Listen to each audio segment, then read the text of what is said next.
ராம் ராம் ஜெய ஜெய சங்கர ஹர ஹர சங்கர ஸ்ரீ குருபியோ நம.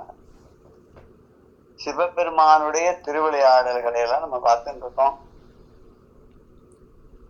பரஞ்சோதி முனிவர் அழகான சங்ககால தமிழ்ல நமக்கு இயற்றி கொடுத்து கிட்டத்தட்ட 4000க்கு மேல இருக்கிற பாடல்கள். முதல் பகுதியிலேயே 1000க்கு மேல இருக்கு. அதுல நிறைய காண்டங்கள்லாம் அதுல இருக்கு. நம்ம முதல காண்டத்துல பார்த்துட்டு இருக்கோம். வரிசையா சிவபெருமானுடைய 3வது லீலையை பார்த்துட்டு இருக்கோம். எப்பேற்பட்ட சிவபெருமான் அப்படிங்கிறத மாணிக்க வாசகர் சொல்லின்னு வர்ற சிவபுராணத்தை சொல்ற, தாயிற்சிறந்த தயாவான தத்துவனே, மாசற்ற ஜோதி மலர்ந்த மலர் சுடரே, தேசனே தேனார் அமுதே, சிவபுரணே, பாசமாம் பற்றறுத்து பாரிக்கும் ஆரியனே அப்படின்னு சொல்றார். தாயிற்சிறந்த தயாவான தத்துவம், அம்மாவை காட்டிலும் என்ன மாத்திருபூதேஸ்வரன் திருச்சியில ஒரு தாயாகவும் சென்று ஒரு பிரசவம் பார்த்தாலும் சொல்லுவா இல்லையா. அதனால தாயிற்சிறந்த, தாய் பால் நினைந்தூட்டும் தாயினும் சால பரிந்து நீ பாவியனுடைய ஊனினை உருக்கி உள்ளொளி பெருக்கி உலப்பிலா ஆனந்தமாய தேனினை சொரிந்து புறம்புறம் தேர்ந்த செல்வமே, யானுனை தொடர்ந்து சிக்கன பிடித்தேன் எங்க நீ இருந்தருளோடி. இங்கே தேவார்த்த வருது இல்லையா. இவர் அப்பேற்பட்ட ஒரு மாசற்ற ஜோதியாக நின்றார். இப்படி மாசற்ற ஜோதியா இருக்கார் அப்படின்றதுனால ஒண்ணு நெருங்க முடியாது இல்லை. அவர் மலர்ந்த மலர் சுடராம். அது ஒரு இனிமையான வாசனை பொருந்திய மென்மையான ஒரு மலரே சுடராக இருந்தா எப்படி அப்படி இருப்பாராம். அவர் தேசம்னா தேஜஸ், அதுதான் தேசம் அப்படின்றா. ரொம்ப பிரகாசமானவர். ஏன்னா ஒரு நெருப்பா நின்றவர் எப்படி இருப்பார், ஒரு ஆரஞ்சு மஞ்சள் கலந்த ஒரு கலர்ல இருப்பார் இல்லையா, பிரகாசமா இருக்கார் அவர். அவர் தேனை காட்டிலும் இனிக்கக்கூடிய, தேனினும் இனிய ஒரு அழகான ஒரு அமுதம் போல இருக்கக்கூடியவர். அவர் சிவபுரத்துல இருக்காராம். அவர் இருக்கிற இடம் சிவபுரம் இல்லையா.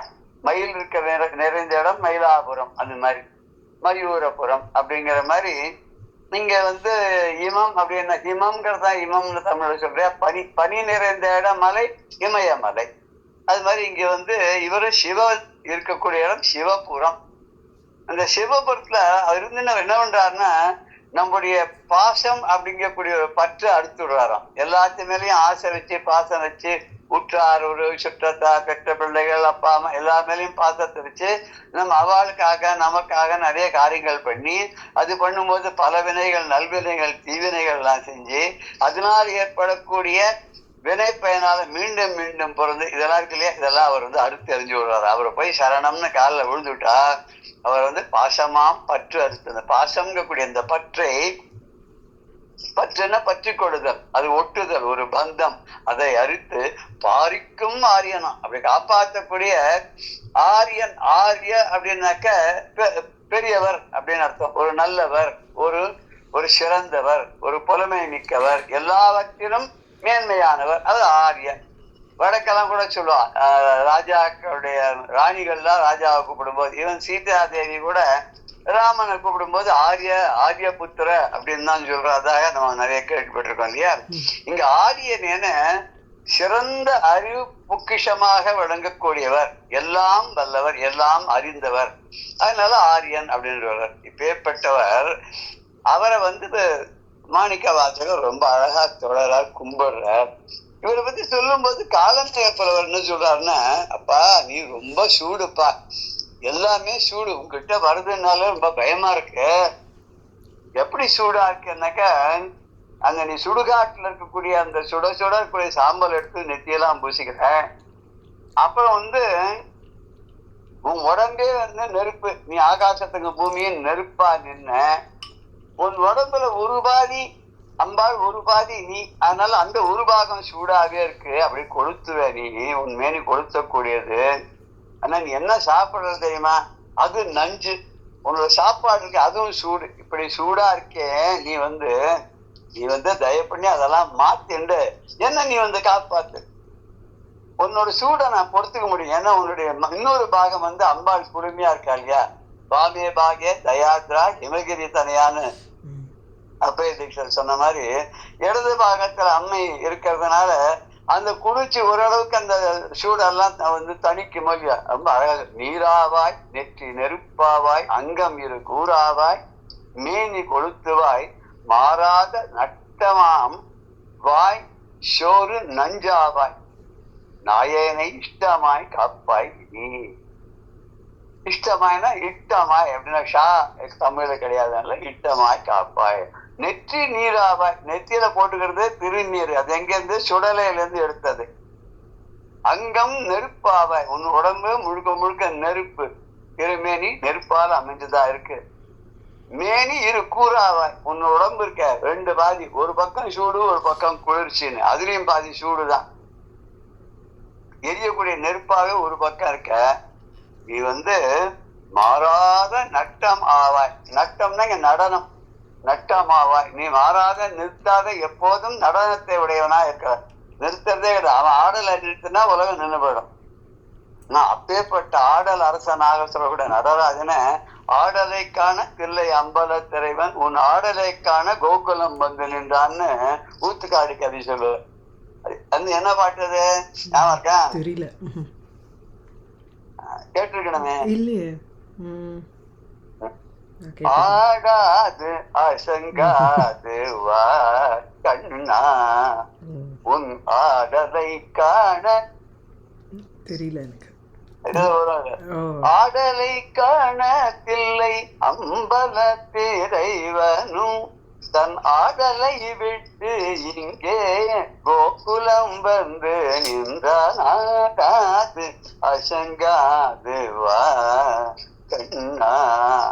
இவன் ஆடினானா உலகமே ஆடுறதான். இவனுடைய ஆட்டத்தை பார்க்கறதுக்கு தில்லை நடராஜரே அவருடைய ஆட்டத்தை நிறுத்திட்டு இங்க வந்தான்.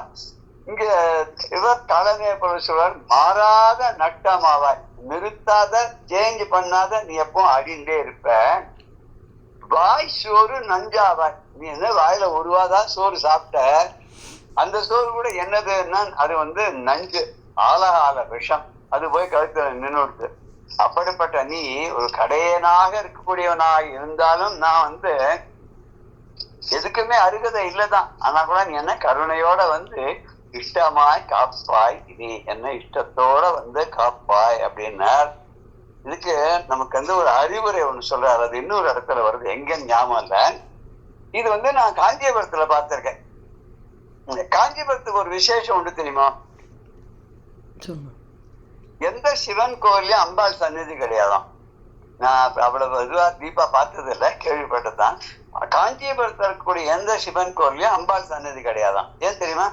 ஆனா காமாட்சி அம்பாள் வந்து எல்லாத்தையும் அங்க இழுத்துட்டா. மன்மதன் அந்த பிலத்துல இழுத்துட்டான்.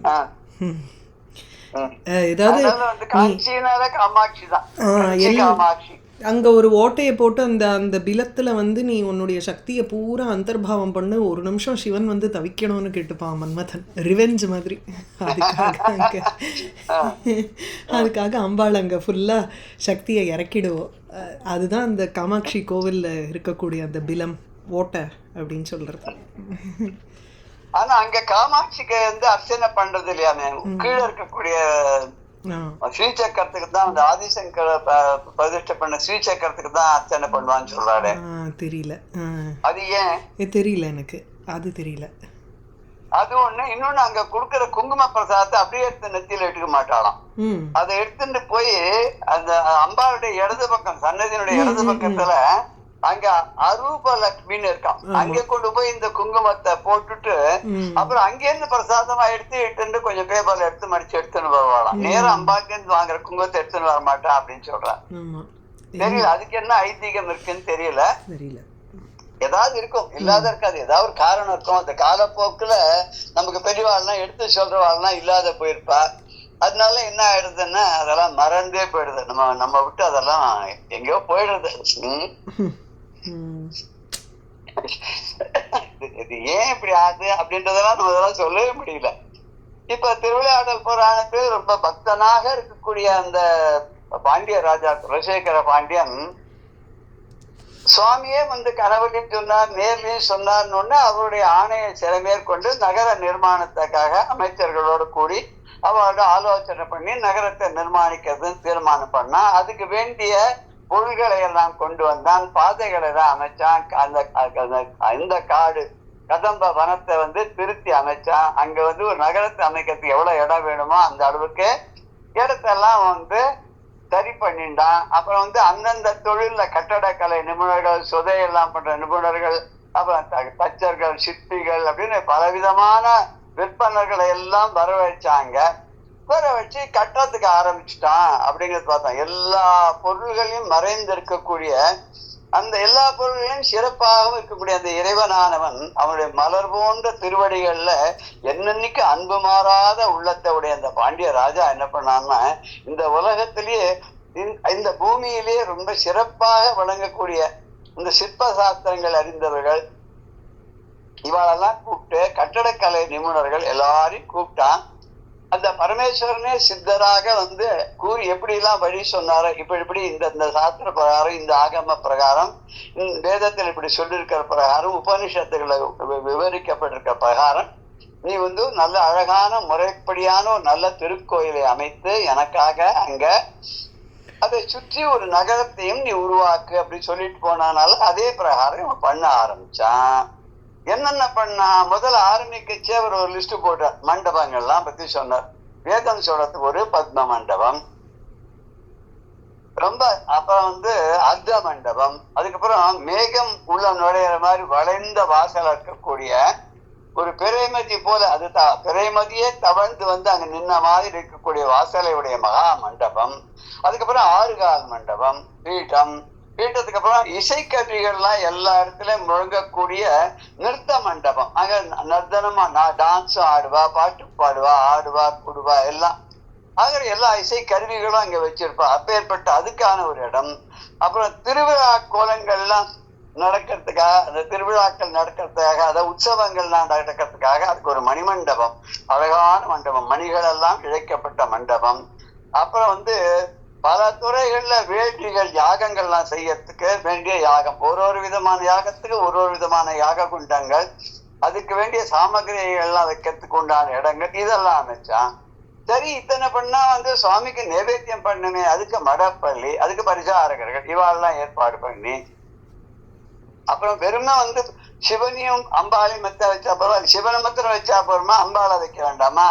அப்புறம் அம்பாளை சுத்தி மற்ற சுவாமிகளையும் வைக்கணும் இல்லையா? ஒரு பெரிய கோவில்னு சொன்னா உள்ள நுழைஞ்சா எல்லாருக்கும் யார் யாருக்கு எந்தெந்த கடவுள் மேல விருப்பமோ அத்தனை கடவுளையும் நம்ம உள்ள வச்சு விடுறோம் இல்லையா? அந்த மாதிரி வச்சு எல்லாரும் ஒரே இடத்துல அவளுக்கு இஷ்டமான தெய்வங்களை, ஆனா ஒரே பரம்பொருளை பலவிதமாக பார்க்கக்கூடியவர்கள் அவளுக்கு சௌரியமாக இங்க பண்ணினா அப்படின்றத பார்த்தோம். மறைபயில் பதும மண்டபம், அர்த்த மண்டபம், மழை நுழல் வளைவாய், பிறைபயில் சிகை மா மண்டபம், அருகார் பீடிகை திசையெல்லாம் பிளக்கும் பறை பயில் நிறுத்த மண்டபம், விழாக்குள் பன்மணி மண்டபம், வேள்வித்துறையில் பயில் சாலை, திருமடைப்பள்ளி, சூழும் சூழ் உரை தேவர் தம் கோவில், இப்படி எல்லாத்தையும் அமைச்சுட்டே வரான்.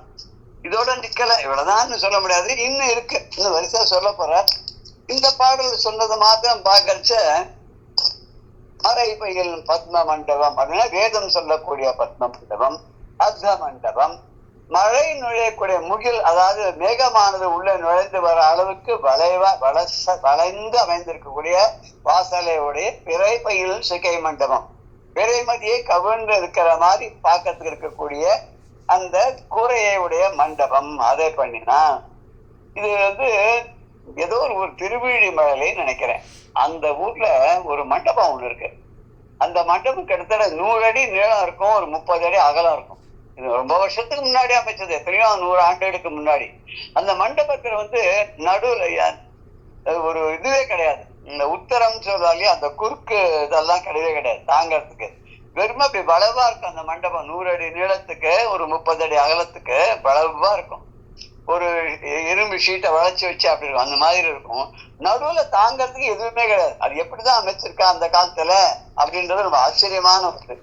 அது மாதிரி வளைந்த வாயிலுடைய மண்டபம், அருகால் பீடம், 6 கால்களையுடைய பீடம் சுவாமி வைக்கிறதுக்கு, திசையெல்லாம் பிளக்கும் அப்படின்னா எங்க பார்த்தாலும் அப்படியே ஒரு சத்தத்தால் அப்படியே ஒரு ஒரு அரவம் அப்படின்னு சொல்றாங்க, எல்லா இடத்துலையும் கேட்க அதிர்றது, உலகமே அதிர்ற மாதிரி. அப்பேற்பட்ட அங்க வந்து எல்லா விதமான வாத்தியங்களும் இசைக்கக்கூடியதாக கூடிய நிறுத்த மண்டபம், நடனத்துக்குரிய மண்டபம், விழாக்கள், இறைவனுடைய திருக்கோலங்களோடு கூடிய திருவிழாக்கள் எல்லாம் நடைபெறுவதற்காக பல்மணி மண்டபம், பல மணிகளை இழைத்த மண்டபங்கள், வேள்வித்துறை பயிற்சாலை, பல விதமான யாகங்களை எல்லாம் செய்யக்கூடிய யாகசாலைகள், திருமடைப்பள்ளி, அதாவது சுவாமிக்கு நைவேத்தியங்கள்லாம் செய்யறதுக்கு உண்டான அந்த மடப்பள்ளி, மடைப்பள்ளி, அதை நம்ம வந்து மடப்பள்ளிங்கிறோம், மடைப்பள்ளி, திருமடைப்பள்ளி. சூழ்வுரை தேவதம் கோயில், சுற்றிலும், சூழ்னா சூழ்ந்து, சுற்றிலும் சூழ்ந்திருக்கக்கூடிய இந்த பரிவார தெய்வங்களுக்காக கோவிலும் அமைத்தான் அப்படின்னு இந்த பாடல்ல நம்ம பார்க்கிறோம். இதனுடைய கடினமான பதங்கள் அப்படின்னு சொல்லணும்னா, மறைன வேதம், மழை அப்படின்னா இங்க மேகம், மழை உள்ள வருதுன்னு அர்த்தம், மேகம் உள்ள வருது அப்படின்னு அர்த்தம். மழையினுடைய நீரை தாங்கி இருக்கக்கூடிய மேகம் உள்ள வருது. பிறைனா சந்திரன், சிக்கைன்னா முடின கூரை அப்படின்னு எடுத்துக்கலாம். அருகால்னா 6 கால்கள், 6 கால்கள் அருகால், 6 கால். இது சில சமயத்துல வந்து இந்த கணக்கெல்லாம் வச்சுடுவார் வரலாம், கவிகள்லாம் வந்து சொல்லும் போது இந்த 6 கால்னா ஷட்பதம் அப்படின்னா 6 கால்களை உடைய அப்படின்ற மாதிரி சொல்லுவார். ஒரு சுவாமிக்கு வந்து முக்கண்ணர் பரமேஸ்வரன், அவருக்கு பேர் வந்து ஷடர்த நயனேஸ்வரர்னு பேரு. ஒரு ஊர்ல, அது எங்க இருக்குன்னா மாயவரத்துல இருந்து ஒரு 10-15 கிலோமீட்டர் தள்ளி செம்பனார் கோயில், அதை தாண்டி அது பக்கத்துல அந்த கோயில் வரும். அதுக்கு அந்த ஊருக்கு பேர் என்ன தெரியுமோ? அந்த கிராமத்துக்கே சின்ன கிராமம் தான், அக்ரகாரம், ஒரு பெருமாள் கோவில், ஒரு சிவன் கோவில். சிவனுக்கு பேர் வந்து ஷடர்த நயனேஸ்வரர். 6/2. அதுக்கு தமிழ் ஆக்கம் என்ன சொன்னா, 6 பாதி கண்ணுடையான். அதுக்கு பேர் என்ன? 6 பாதி கண்ணுடையான். 6 பாதின்னு என்ன? 6ல் பாதி 3 கண்ணே உடையவன். அந்த ஊரு பேரே 6 பாதி, ஊருக்கு பேர் ஒரு 6 பாதின்னு பேர் இருக்கு. சுவாமிக்கு பேர் ஷடர்த நயனேஸ்வரர். தமிழ்ல வந்து 6 பாதி கண்ணுடையான். அது செம்பனார் கோயில் பக்கத்துல இருக்கு. செம்பனார் கோயில் கிட்ட அப்படின்னு வச்சுக்கலாமே, ஒரு 5-6 கிலோமீட்டர் டிஸ்டன்ஸ்ல இருக்கும். இது ஆந்தவே மாயவரம் திருக்கடையூர் போற வழியில் அந்த கோயில் இருக்கும். இங்க அருகால் பீடத்தெல்லாம் அமைச்சு எல்லாம் பண்ணினார் அப்படிங்கிறத நம்ம பார்த்தோம். அப்புறம் வந்து பறைன்னு கொட்டுறது, பறை அறைந்தான். அந்த காலத்துல ராஜாக்கள் என்ன பண்ணுவா அப்படின்னு சொன்னாக்க, ஏதாவது ஒரு விஷயம், ஒரு செய்தியானது மக்களை போய் சேரணும்னா அதுக்குன்னு சில பேர் இருப்பா. அவளுக்கு ஒரு அளவுக்கு படிப்பு அறிவெல்லாம் இருக்கும். ராஜா என்ன சொல்றாரோ அதை போய் சொல்லிட்டு வருவா. சொல்றதுக்கு முன்னாடி இதுல வந்து ஒரு கழுத்தை கட்டிட்டு இருப்பா, ஒரு பறைன்னு சொல்லுவா. அது ஒரு ஆயுதம், தோல் கருவி. அதை வந்து 2 குச்சி வச்சு டம டம டம டம டம டம அப்படின்னு அடிச்சுட்டு, இதனால் சகலருக்கும் அறிவிப்பது என்னவென்றால் அப்படின்னு ஆரம்பிச்சு அந்த விஷயத்த சொல்லுவாள். இந்த பறை அரைந்து கொண்டு அவெல்லாம் சொல்லுவாளாம். அந்த பறைங்கிற வாத்தியத்தை அரைந்து கொண்டு இசைத்து கொண்டு இங்க வந்து ராஜாவுடைய செய்தியை ஊருக்கெல்லாம் தெரிவிப்பார்கள். அந்த பறை அறைவதனால அவர்களுக்கு, அந்த தொழில் செய்கிறவர்களுக்கு மாத்திரம் பறையர் அப்படின்னு பேரு. அது இலக்கணத்துல தமிழ்ல இருக்கு. இன்னைக்கு அதை வந்து வேணும்னு அது எப்படி மாறுதோ எது மாறுதோ அது ஒரு ஜாதி பெயரா வச்சுட்டு இழிவுபடுத்துறதுலாம் பிற்காலத்துல அப்படியே வந்திருக்கு. நம்ம அதுகிட்ட எல்லாம் போக வேண்டாம். ஒரிஜினலா அதுக்கு என்னன்னா, அந்த வேலையை செய்யற வாத்தியத்தை இசைப்பவர்களுக்கு, இசைக்கருவியை இசைப்பவர்களுக்கெல்லாம் இசை வல்லுனர், பாடல்கள் பாடுபவர்களுக்கெல்லாம் பாவாணர் இப்படிலாம் சொல்றோம் இல்லையா. ஒரு பாணர்கள்னு ஒரு குரூப், அவ வந்து ஜாதி வந்து யாழ்னு ஒரு வாத்தியம், அது வீணை மாதிரி வாசிக்க கூடியது, ஆனா வீணை இல்லை, அது வேற விதமா இருக்கும். அது வந்து லங்கையில, ஸ்ரீலங்கால அது ரொம்ப பாப்புலர். அவ பாடிண்டே அந்த யாழை வாசிப்பாளாம், வீணை மாதிரி இருக்கிறத வாசிச்சுட்டே பாடுவாளாம். அதனால அந்த யாழை வாசித்து கொண்டு பாடக்கூடிய பாணர்கள் வாழக்கூடிய இடம் யாழ்ப்பாணம். இந்த யாழ்ப்பாணங்கிற ஊர் தான் இப்ப இங்கிலீஷ்ல என்ன பேர் அதுக்கு? கொலம்போ இல்ல, ஜாஃப்னா. ஜாஃப்னா. ஜாஃப்னாக்கு அதுக்கு வந்து யாழ்ப்பாணம் பேர். அங்க ஏன்னா யாழை வாசிக்கக்கூடிய பாணர்கள் அங்க இருந்தார். திருப்பாண ஆழ்வார்னு கூட ஒருத்தர் வந்து ராமானுஜருடைய சிஷ்யரா இருந்திருக்கார். திருப்பாணாழ்வார். அவருக்கு என்ன வேலைன்னா கோவிலுக்கு வெளியில இருந்து பெருமாளை பாடிட்டு போவார். ஆனா கோவிலுக்குள்ள எல்லாம் விட மாட்டார் அவரை.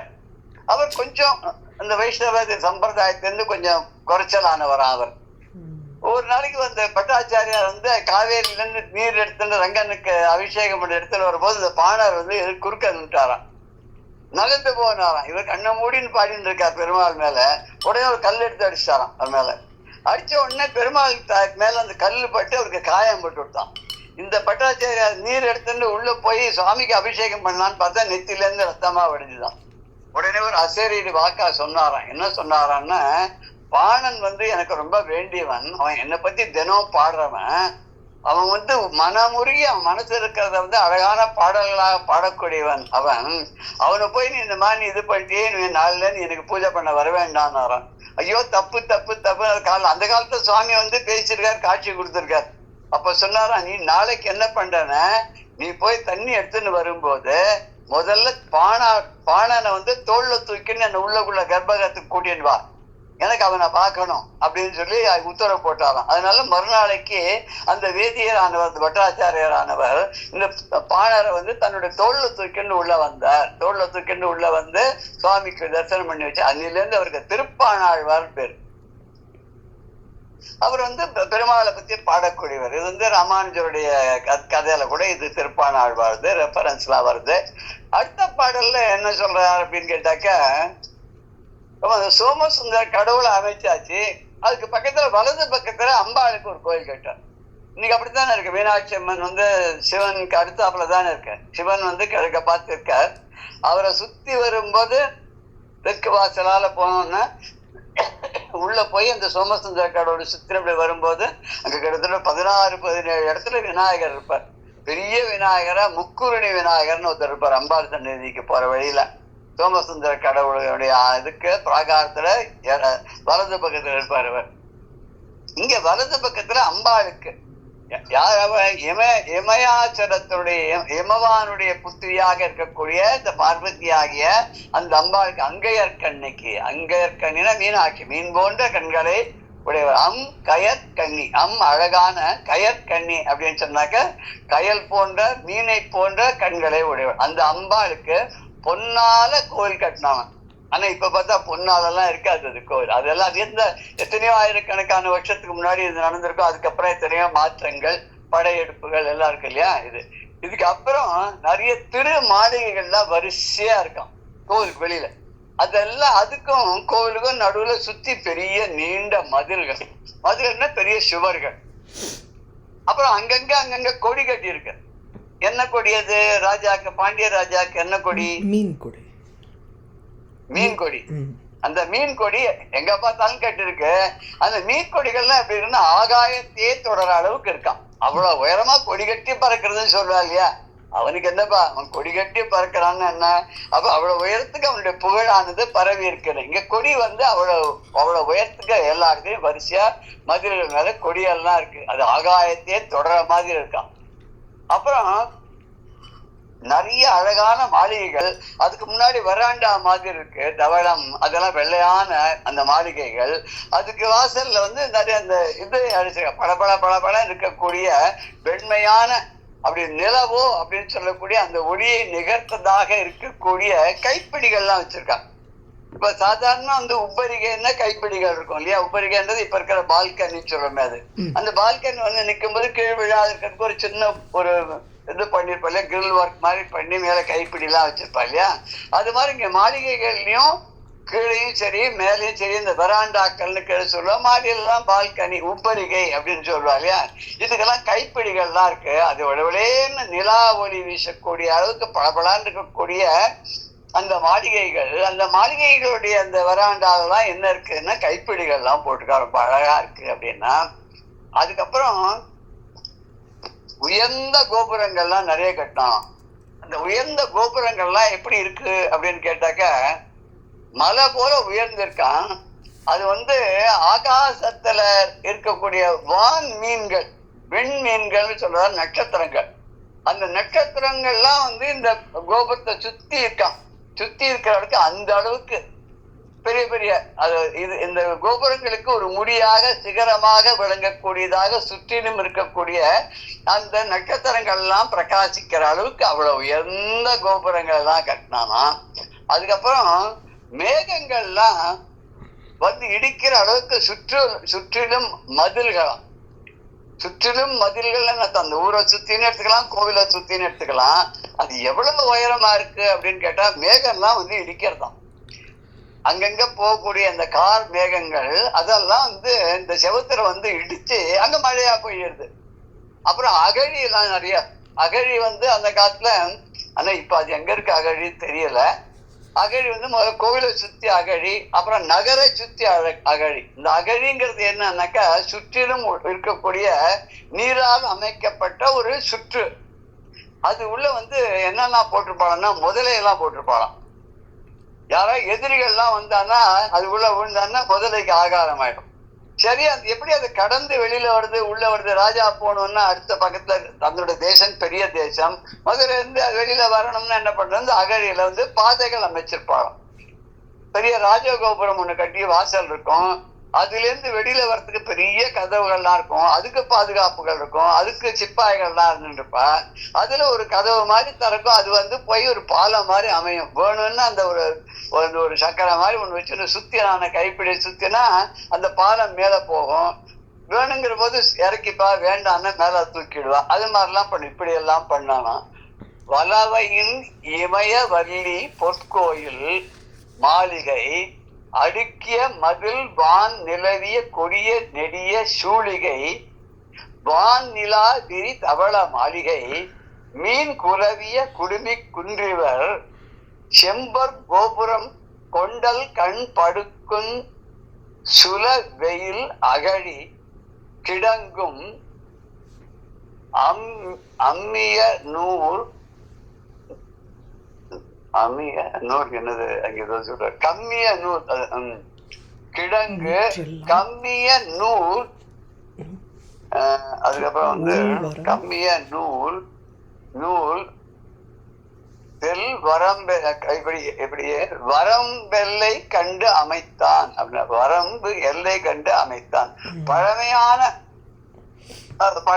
அப்படின்னு எடுத்துக்கணும். அது வந்து அதுக்கு எல்லைகள்லாம் அமைச்சான். எப்பேற்பட்ட பழமையான அந்த எல்லைகள்லாம் வகுத்தான், வரம்புகளை அமைத்தான். வரம்பில்லாத சொல்ல இந்த சிற்ப நூல்ல எல்லாம் எது சொல்ற நூற்றல் வரம். ஆமா ஆமா, அப்படி இப்ப பிரிக்கிறதுக்கு ஓரளவுக்கு வருது.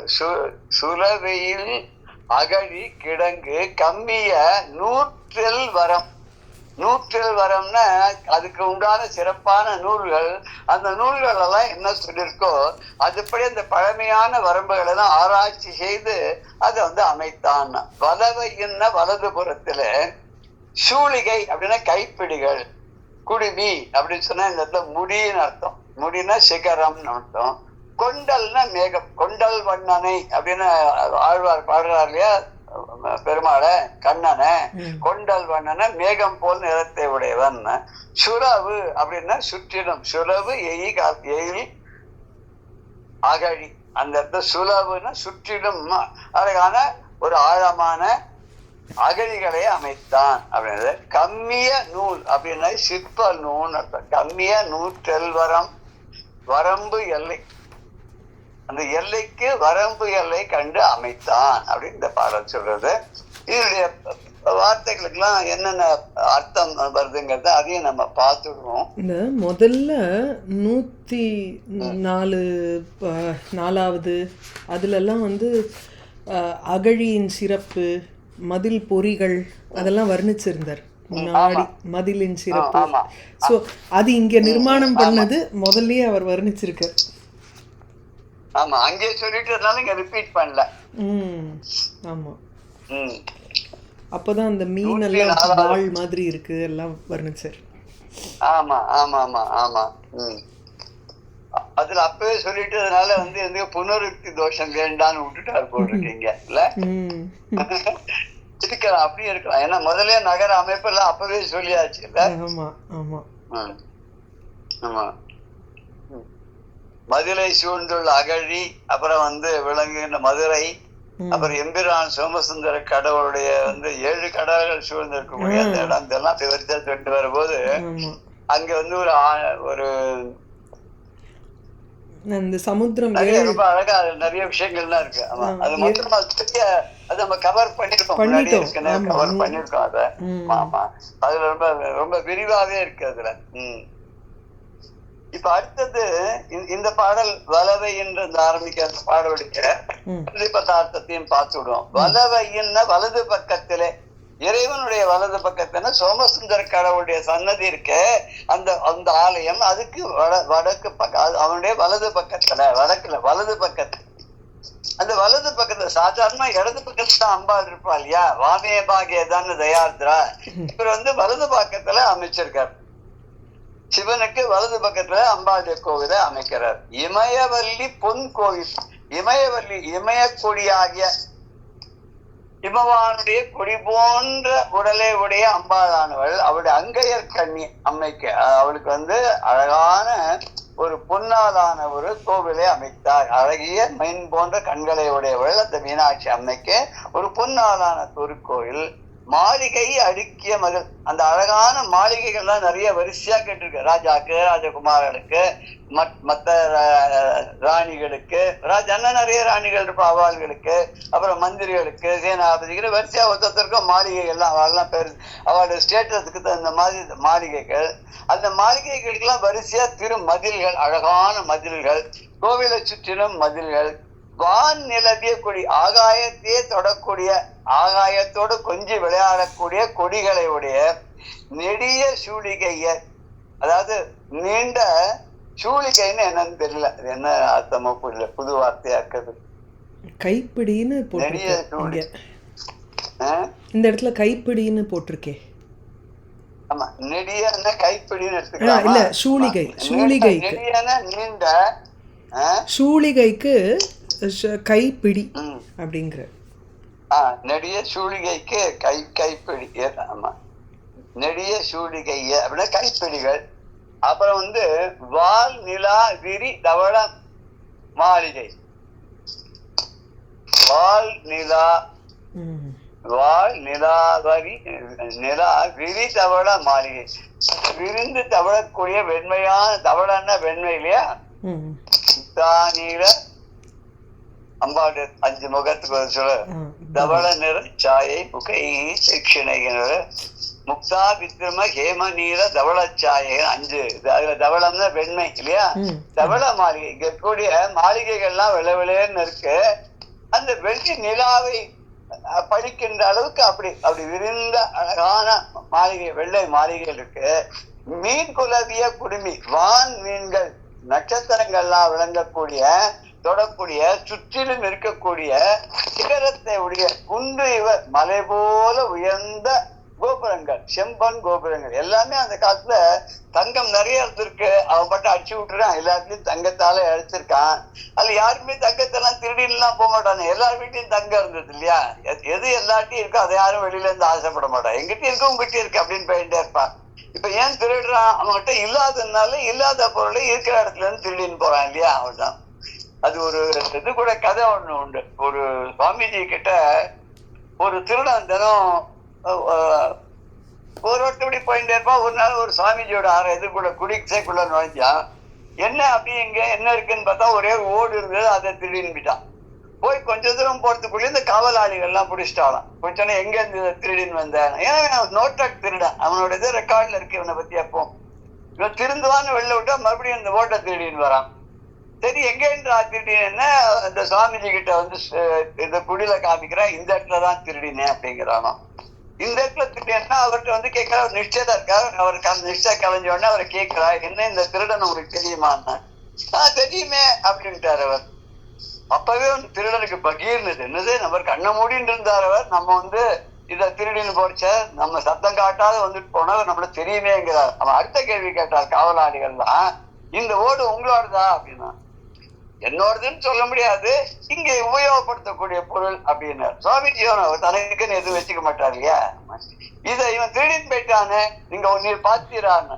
அவன் திருடலாம் இல்லையே, நானே தான் கொடுத்தேன் அங்கங்க சத்திரத்துல சாப்பாடு போடுறா, எப்படி இது பண்றது தெரியலன்னா, அந்த சாப்பாடு வாங்கிட்டு வந்து சாப்பிடறதுக்காக நான் இந்த ஓட நீ தான் எடுத்துன்னு போப்பா, உனக்கும் சாப்பாடு எடுத்துன்னு எனக்கும் வாங்கிட்டு வான்னு சொன்னேன் அப்படின்னாரு. உடனே அந்த இவெல்லாம் ஒரு இதை எச்சரிக்கை பண்ணி, நல்ல வேலை நீ சுவாமிஜியே அவ கொடுத்தேன்னு சொல்றதுனால உன்னை விட்டுடுறோம், இனிமே திருட்டு வேலை பண்ணணும்னு தொலைச்சிடுவேன். உடனே என்ன பண்றான்னா, அவன் அவெல்லாம் போன உடனே சுவாமிஜி காலில் வந்து மன்னிப்பு எடுக்கிறான். மன்னிப்பு கேட்டுட்டு அவர் சொல்றான், நான் இனிமே நான் வெளியில எங்கேயும் போல, உங்களோடய உங்களுக்கு சிசுவீட்சை பண்றேன் அப்படின்னு. சரின்னு சிசுவீட்சை பண்ணிட்டு அவருடைய கூடவே இருக்கா. அவர் நிறைய நல்ல விஷயங்கள்லாம் சொல்றாருல, கத்துக்கிறான். ஆனா திடீர்னு என்ன பண்றான்னா, ராத்திரி காணாத போயிடுவான். என்னன்னு எங்கேயோ போய் அவனுக்கு இருட்டுல போனாலும் திருட்டு கை நிக்காதும்பா இல்லையா, அது மாதிரி இவன் போய் எங்கேயோ போய் எதையோ எடுத்துன்னு வந்துடுவான், மாட்டிக்காத எடுத்துன்னு வந்துடுவான். ஒரு நாள் சொன்னார், திருடுறது ஒண்ணு பழக்கமா போயிடுத்து, அது எப்படி நிறுத்துறதுன்னு எனக்கும் தெரியல, நானும் உன்னை முன்னாடின்னு இருக்கேன், உன் மேல எனக்கு ஒரு அன்பு பாசம் வேற வந்துடுது, உன்னே ஒண்ணு மாத்திரம் எங்கேயும் நீ பொய் சொல்லக்கூடாது. சரின்ட்டான். அப்புறம் பார்த்தா ஒரு இடத்துல இருந்து ஏதோ எடுத்தான், காவலாளிகள் பிடிச்சுட்டா, அவன் கரெக்டா உண்மையை சொல்லிட்டான். இப்படியே பார்த்தான், நமக்கு இதெல்லாம் சரிப்பட்டு வராது, நமக்கும் சுவாமிஜி நன்னா கவனிச்சுக்கிறார், நல்லதெல்லாம் சொல்றார், வேண்டியதெல்லாம் கொடுக்கிறார், நாம ஏன் திருடணும், இனிமே திருட வேணாம், திருடினா தானே பொய் சொல்ல வேண்டிய. அப்ப கொஞ்சம் கொஞ்சமா விட்டான். இது இப்படியே போ அந்த சுவாமிஜி இவனுக்கு தீட்சை கொடுத்தாரு. இவனும் ஒரு சுவாமிஜி மாதிரி ஆயிட்டா, பெரிய ஆளாயிட்டான். ஒரு நாளைக்கு விவேகானந்தர் அவரை பார்க்க போறாராம். இது எங்கேயோ நான் படிச்சது தான். விவேகானந்தர் அந்த ஆசிரமத்துக்கு போற போது அங்க இருக்கிற சுவாமிஜியை பாக்குறாரு. அந்த சுவாமிஜியை பார்த்து இந்த ஆசிரமம் யாரு, எப்படி என்ன அப்படின்னு சொல்லணும்னா இந்த கதையெல்லாம் சொல்றார்கள். சொல்லிட்டு, அப்படி திருந்து அந்த சுவாமிஜியாவே ஆயிட்டார், அவர் பெரிய மகான் ஆயிட்டார், அவர் எங்க இருக்காரு, அவரை எனக்கு காட்டுங்களேன், இவ்வளவு விஷயம் சொன்னேன், அவரை நீங்க காட்டுங்களேன்றான் ராஜா.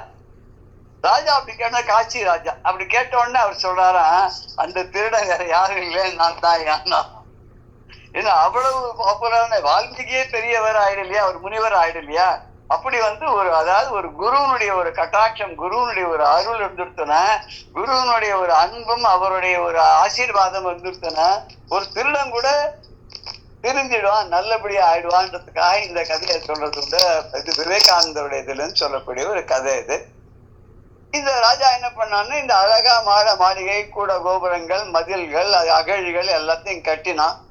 சுலபு எயில், சுற்றிலும் மதில்கள், அகழி கிடங்குனாக்க, கிடங்குன்னா ஆழமா இருக்குன்னு அர்த்தம். அப்படி ஆழமான அகழிகளை எல்லாம் பண்ணான். கம்மிய நூல் தொல்வரம்பு எல்லை கண்டு அமைத்தான். கம்மிய நூல் தொல்வரம்பு அப்படின்ற போது எப்படி சாஸ்திரங்களை சொல்லிருக்கிறோம், நூல்கள் எல்லாம் சொல்லியிருக்கோ, அந்த நூல்கள்ல சொல்லியிருக்கிற மாதிரியாக இவன் எல்லாத்தையும் பண்ணான். சிற்ப நூல்ல கூறப்பட்டிருக்கூடிய அந்த பழமை மாறாத அந்த எல்லைக்கு உட்பட்டு அதை ஆராய்ந்து அவன் இந்த இதெல்லாம் அமைச்சான் அப்படின்னா.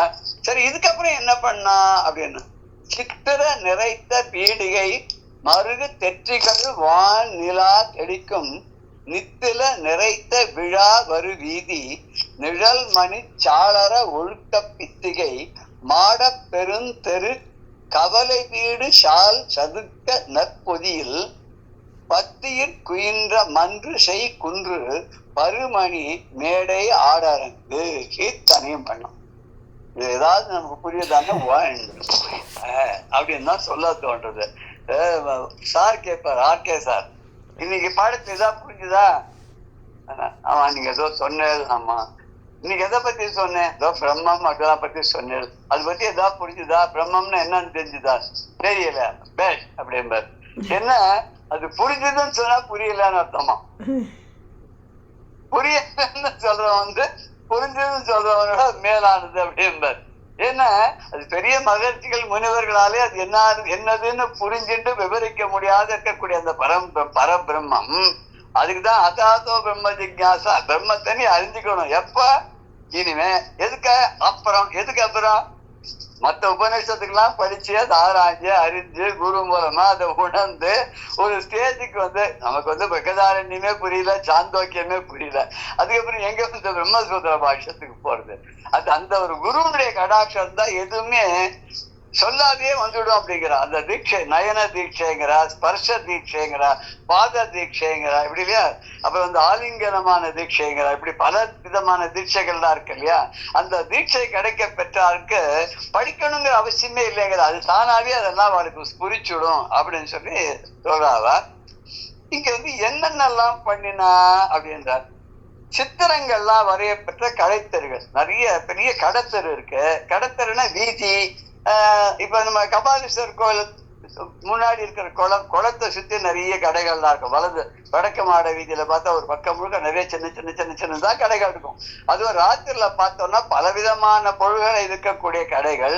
எதிர்பார்க்கும் முழுக்க பெரிய பெரிய பெரிய மாளிகை போல இருக்கக்கூடிய பெரிய கடைகள்லாம் இருக்கும். ஆபரண மாளிகைகள் இருக்கும், ஹோட்டல்கள்லாம் இருக்கும், இந்த மாதிரி நிறைய இருக்கும். நிறைய துணி கடைகள்லாம் இருக்கும், அப்படி இருக்கும். அது மாதிரி இங்கேயும் ஒரு அழகான வீதி கடைத்தெருக்கள்லாம் அமைச்சாலும் அது வந்து எப்படி இருக்குன்னா சித்திரங்கள்லாம் நிறைய வரைஞ்சி வச்சிருக்காளாம். இது என்ன கடை அப்படின்னு தெரியறதுக்காக மாடல்ஸ்ல வச்சு வெளியில அப்படி வச்சிருக்கான். அதுக்கப்புறம் சித்திர கூடங்கள்லாம் வச்சிருக்கான். சித்திர கூடங்கள்னா காட்சி பொருள்கள்லாம், அழகான படங்கள்லாம் வரைஞ்ச அதெல்லாம் காட்சி பொருளா வச்சிருக்க கூடங்கள். இதெல்லாம் ரொம்ப பெருசா இருந்திருக்கும் அந்த காலத்துல. அப்புறம் தெற்றி அம்பலங்கள். தெற்றி அம்பலங்கள் அப்படின்னாக்க அதுக்கு வந்து என்ன மீனிங்னா,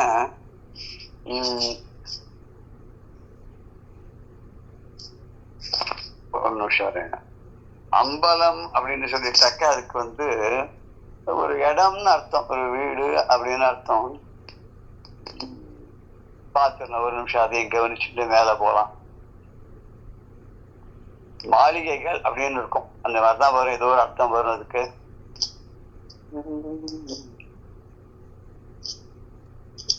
எல்லாருமே அதே தான் போட்டிருக்க. தெற்றி அம்பலம்னாக்க அதுக்கு ஒன்றும் பெருசா ஒரு ஸ்டேஜ் தானே சொல்றோம் இல்ல.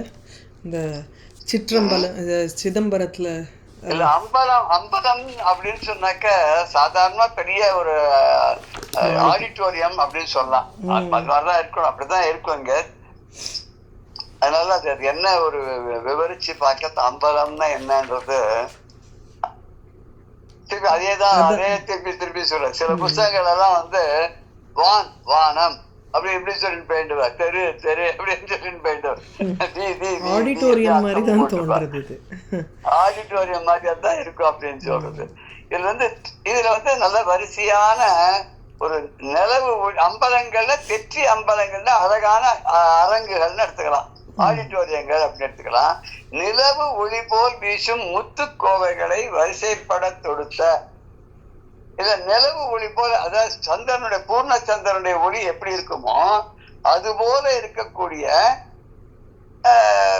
வரிசையாக தொடுத்து வச்சிருக்கக்கூடிய முத்துக்கோவை மாதிரி, அதாவது நிறைய சந்திரன் பூர்ண சந்திரனை ஒண்ணு முத்து முத்தா தோர்த்து வச்சு அப்படி இருக்கும். அந்த மாதிரி இருக்கக்கூடிய அந்த மண்டபங்கள். அப்புறம் திருவிழா சமயத்துல அந்த இறைவனை வந்து பவனி கொண்டு வரதுக்காக வீதிகள், அதுல நிறைய மணிகள்லாம் பதித்த தாளர வரிசைகள் உடைய சுவர்களை கொண்ட மாளிகைகள்.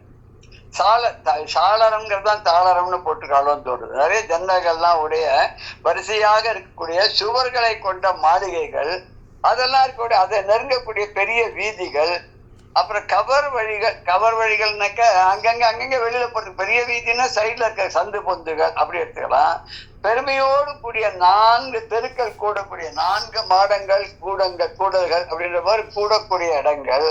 அப்புறம் செய்-குன்றுகள், மணி அமைந்த மேடைகள். செய்-குன்றுகள்னா ஆர்டிபிஷியலான சின்ன சின்ன மலை போன்ற இடங்கள், மேடுகள். அப்புறம் மணி மேடைன்னா அழகான மேடைகள். அங்கங்க கச்சேரி நடக்கும், டான்ஸ் நடக்கும், உபன்யாசம் நடக்கும் அப்படின்னு சொல்றதுக்கெல்லாம் இந்த சதுர் நடக்கும் அப்படின்றதுக்காக சதுரமாக இருக்கக்கூடிய மேடைகளை 4 தெருக்கள் கூடக்கூடிய இடத்துல இதை அமைச்சு வச்சிருப்பா. இப்படி மணிகள் அமைந்த மேடைகள். அப்புறம் கூத்தாடும் இடங்கள் என்ன, இது வந்து டான்ஸ் ஆடுற இடம். கூத்துன்னு சொன்னா தமிழ்ல அந்த காலத்துல வந்து தெருக்கூத்துன்னு சொல்லுவா. தெருக்கூத்துன்னு சொன்னா இது ஒரு விதமான நாடகம். இந்த வீக்கெண்ட் சொல்லியோ இல்ல வாரத்துக்கு ஒரு நாள் ஒரு சண்டேல நைட்ல ராத்திரி 10 மணிக்கு ஆரம்பிச்சு காத்தால 4 மணி வரைக்கும் அது ஓடும். அதுல வந்து யாரும் அந்த தொழிலாளிகள் எல்லாம் சேர்ந்து அவளே ஒரு நல்ல ஒரு புலமை இருக்கும் அவளுக்கு. அப்ப தன்னுடைய தமிழ்ல அந்த புலமையை காமிச்சு அவ அப்பவே யாரும் எழுதி கொடுத்தெல்லாம் கிடையாது, அப்பவே ஒரு கதையை சொல்லிடுவா. அதை அமைக்கிறவர். அந்த கதையை வச்சுன்னு அந்தந்த பாத்திரத்துக்கு அவாவாலே டைலாக் எல்லாம் சொல்லிட்டு அந்த வருவான். அந்த அர்ஜுனன் வரும்போது யாருன்னு எல்லாருக்கும் தெரியணுமோ, அர்ஜுனன் நான் வந்தேனேன்னு பாடிட்டே வருவானா. அது மாதிரி அப்புறம் கச்சியங்காரன்னு ஒருத்தர் இருப்பான். அவன் என்ன பண்ணுவான், அடுத்த சீன் என்ன அப்படின்றத அந்த கதையை சொல்லிட்டு போவான். அந்த கதையை சொல்லிட்டு போனோன்னு எதிர்பார்க்காளோ, இதுதான் கதை, இதுதான் வருது, இப்படிதான் வரா அப்படின்னு சொல்லிட்டு அவன் பாட்டா பாடிட்டு இருப்பான். அப்புறம் திடீர்னு ஒரு வசனங்களும் அவ இஷ்டத்துக்கு சொல்லிப்பான். அவளுக்கு என்ன தோன்றதோ அந்த வசனங்களை எல்லாம் சொல்லி அதை ஒரு டிராமா அதுதான் கூத்துன்னு சொல்றது, தெருக்கூத்து. சாதாரணமா கூத்துன்னா டான்ஸுக்கும் சொல்றது. கூத்தாடி அப்படின்னு சிவனுக்கு பேரு, நடராஜ பெருமாளுக்கு கூத்தாடின்னு பேரு இல்லையா? சரியான கூத்தாடி அப்படின்னா கூத்தாடி மைந்தனே அப்படின்னு முருகனை சொல்றது. கூத்தாடி மைந்தன் அப்படின்னா கூத்தாடக்கூடிய அவனுடைய பிள்ளையேன்னு. இதுக்கு பிரதிபதார்த்தமா நம்ம அடுத்த செஷன்ல பார்க்கலாம். ஜெய ஜெய சங்கர, ஹர ஹர சங்கர். ஸ்ரீ குருப்பியோ நமஹ.